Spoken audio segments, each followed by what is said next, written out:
Students, तो जैसे कि मैं आपके लिए जो हूँ सेकेंड वीडियो मैं बना रहा हूँ और इस सेकेंड वीडियो में आज हम बात करेंगे एक्वायर्ड इम्यूनिटी।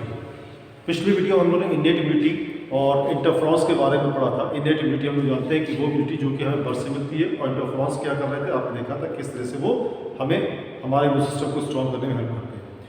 आज हम लोग एक्वायर्ड इम्यूनिटी को पढ़ेंगे और एक्वायर्ड इम्यूनिटी आप जानते हो ऐसी इम्यूनिटी जो कि हम बर्थ के बाद हम एक्वायर करते हैं।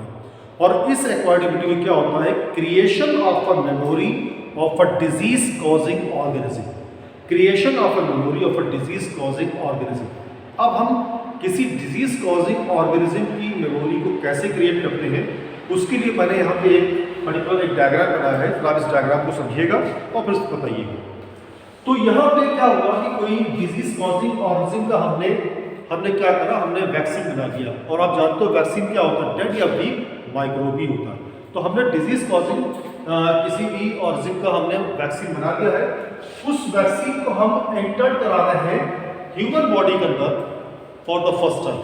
तो फर्स्ट टाइम वो वैक्सीन अंदर जा रही है जिसको हम कह रहे हैं primary immune response. Primary immune response. और इस प्राइमरी इम्यून रिस्पॉन्स में क्या होगा कि ये पैथोजन अंदर ह्यूमन बॉडी के अंदर इंटर किया। अंदर ह्यूमन बॉडी के अंदर इंटर करने से हमारे जो बी लिम्फोसाइट सेल्स होते हैं वो एक्टिवेट होते हैं और उनके साथ लगी हुई जो एंटीबॉडी आईजीडी होती है, आईजीडी एंटीबॉडी के साथ में ये पैथोजन जाकर के बाइंड हो जाता है। बात सुना गया। अब जब ये पैथोजन आईजीडी के साथ में बाइंड हुआ, आईजीडी एक्टिवेट हुई और ये क्या करेगी, ये दो तरह के सेल्स को बेसिकली क्रिएट करती है। एक प्लाज्मा सेल्स हो गए और दूसरे मेमोरी सेल्स हो गए। ठीक है। अब प्लाज्मा सेल्स जो होते हैं ये एक और एंटीबॉडी बनाते हैं जिसको बोलते हैं आईजीएम। ठीक है, एंटीबॉडी आईजीएम। आईजीएम जो एंटीबॉडी होती है वो लो इंटेंसिटी की होती है। तो लो इंटेंसिटी मतलब कि ये अगर हमारे अंदर कोई ऐसा पर्टिकुलर अटैक हो रहा है जिसमें हाई मतलब आपका क्राइटेरिया है, तो हाई क्राइटेरिया के पैथोजन की एक्टिविटी में ये हमें कहीं ना कहीं प्रोटेक्ट नहीं कर पाएगा।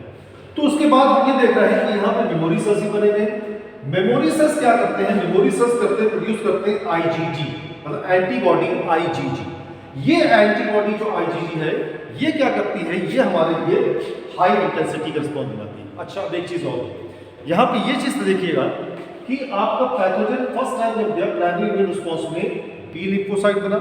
बी लिम्फोसाइट से आपकी जो आईजीडी एंटीबॉडी जुड़ी हुई थी उसने उसको बाइंड किया जिससे कि आपका प्लाज्मा सेल बना, आईजीएम एंटीबॉडी बनी लो इंटेंसिटी की, साथ में मेमोरी सेल्स बने। अब ये मेमोरी सेल्स क्या कर रहा है, पर्टिकुलर अपने अंदर मेमोरी को इन्होंने फीड कर लिया। मतलब फर्स्ट रिस्पॉन्स में इन्होंने अपने अंदर मेमोरी को फीड कर लिया और हमने कहा कि क्रिएशन ऑफ ए मेमोरी ये हो गई।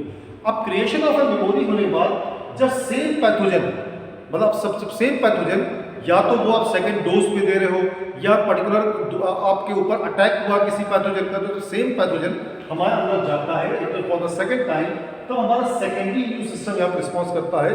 उसमें क्या होता है कि जो मेमोरी बन चुकी है ये पर्टिकुलर अपने अंदर मेमोरी को इस पैथोजन को उसने अपनी मेमोरी फीड कर लिया है। साथ ही साथ में ये क्या करती है, प्रोड्यूस करती है आईजीजी एंटीबॉडी को। और आईजीजी एंटीबॉडी जो है ये हाई इंटेंसिटी की होती है और ये हाई इंटेंसिटी की जो एंटीबॉडी है हमें लाइफ टाइम प्रोटेक्शन देती है पर्टिकुलर किसी पैथोजन के अगेंस्ट में। ओके, तो हमारी जो बेसिकली वैक्सीन लेते हैं तो ये आप समझ सकते हो, फर्स्ट टाइम आपने वैक्सीन लिया, आपने एनकाउंटर कराया जिसमें कि आपकी आईजीएम बनी, ठीक है, प्लाज्मा सेल बने, आईजीएम एंटीबॉडी बनी, लो इंटेंसिटी थी। दोबारा जब आप पैथोजन को एंटर कराते हो वैक्सीन के जरिए या दोबारा अटैक अगर आपने पैथोजन अटैक किया तो क्या होगा, मेमोरी सेल्स जो होते हैं वो आईजीजी एंटीबॉडी बनाते हैं और आईजीजी एंटीबॉडी जो होती है हाई इंटेंसिटी के साथ में वो हमारे बॉडी को प्रोटेक्ट करती है अगेंस्ट द पैथोजन। ये तो एक चीज हो गई। अब हम लोग एंटीबॉडीज की अगर हम बात करें तो एंटीबॉडी के स्ट्रक्चर को जरा समझ लीजिए। एंटीबॉडी स्ट्रक्चर आप देख रहे हैं दो चेन्स के ऊपर बना होता है। दो आप देख रहे हैं यहाँ पे ये लाइट चेन है, दो लाइट चेन है और दो हैवी चेन्स है, two heavy chains and two light chains. तो रेड कलर आप जो देख रहे हो वो हैवी चेन्स है और जो ब्लैक कलर से आप देख रहे हो that is light chain. Okay, अब ये लाइट चेन और हैवी चेन में ध्यान रखिएगा, जो यहाँ का जो साइड है ये मैंने देख लिखा हुआ है, ये जो ऊपर देख रहे हैं ये चीज ये antigen binding site. Antigen binding site, antigen binding site को पैराटोप्स भी बोलते हैं, PARATOPES। एंटीजन बाइंडिंग साइट को पैराटोप्स भी बोलते हैं। अगर यहाँ पे क्लियर नहीं आ रहा तो ध्यान रखिए, इनको ये पैराटोप लिखा हुआ है। क्लियर हो गया। इसके साथ साथ जो बेस आप देख रहे हो ये बेस देख रहे हैं तो आप मानी बात है, जैसे मानिए ये एक एंटीबॉडी है जो कि सेल के साथ जुड़ी हुई है, तो सेल के साथ अगर एंटीबॉडी जुड़ी हुई है तो किस में जुड़ी हुई है, प्लाज्मा मेम्ब्रेन पे, तो वही मैंने यहाँ लिखा plasma membrane binding site, plasma membrane binding site. तो इसके अंदर 4 पॉलीपेप्टाइड चेन्स होती हैं, तो हैवी चेन्स हम कहते हैं H2, 2 लाइट चेन्स हम कहते हैं L2, और ये पॉलीपेप्टाइड चेन मिलकर के आपके एंटीबॉडीज को बनाने का काम करती है, ठीक है। तो एक चीज और ध्यान रखिएगा, हम एंटीबॉडीज को इम्यूनोग्लोबिन भी बोलते हैं, इम्यूनोग्लोबुलिन भी बोलते हैं। इम्यूनोग्लोबुलिन का जो फुल फॉर्म हम शॉर्ट में आप ऐसे पढ़ा हुआ है कि एंटीबॉडीज कई तरह की होती है, तो IgG आप पढ़ते हो, तो IgG मतलब ये कि इम्यूनोग्लोबुलिन, ओके। तो यहाँ पे देखिए टाइप्स ऑफ एंटीबॉडीज की बात करूँ तो 5 टाइप्स की होती हैं। नंबर 1 इज IgG, ठीक है, IgG इम्यूनोग्लोबुलिन। G फॉर क्या होगा, G फॉर जो बेसिकली होता है, तो G फॉर जैसे आप जान रहे हो कि G फॉर जो होता है गामा, तो एंटी वो इम्यूनोग्लोबुलिन गामा। दूसरी IgA stands for immunoglobulin alpha.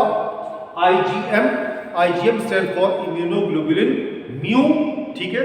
और इसी तरह से IgD stands for immunoglobulin delta. और लास्ट आप जैसे देख रहे हो IgE इम्यूनोग्लोबुलिन एप्सिलॉन, ओके। तो ये 5 तरह की एंटीबॉडीज आपकी बॉडी में होती हैं, और इसमें सबसे स्मॉलेस्ट जो है वो IgG है, और इसके साथ साथ स्मॉलेस्ट होने के साथ साथ ये जो है इसका नंबर या परसेंटेज भी हमारी बॉडी में सबसे ज्यादा 80% जो होता है ये हमारे बॉडी में होता है। तो होपफुली ये चीज आपको क्लियर हुई होगी। If you have any problem तो आप मुझसे कांटेक्ट कर सकते हैं, ठीक है। हमारा नंबर आपके पास है, या आप व्हाट्सएप के जरिए में मिल सकते हैं। तो अगर किसी तरह की कोई प्रॉब्लम अगर यहाँ पे आई है तो आप मुझे बताइएगा, हो सकता है नेक्स्ट वीक में होपफुली स्कूल्स भी रीओपन हो जाएंगे, तो वहाँ पे हम लोग डिस्कस करेंगे। बस सिंपल से आपको ध्यान रखना कि फर्स्ट टाइम इनकाउंटर हो रहा तो क्या होगा, सेकेंड टाइम इनकाउंटर हो रहा क्या होगा, साथ ही साथ में एंटीबॉडी का स्ट्रक्चर क्या है और टाइप्स ऑफ एंटीबॉडीज क्या होती है। Okay, thank you. We'll meet in the next class. Okay, thank you.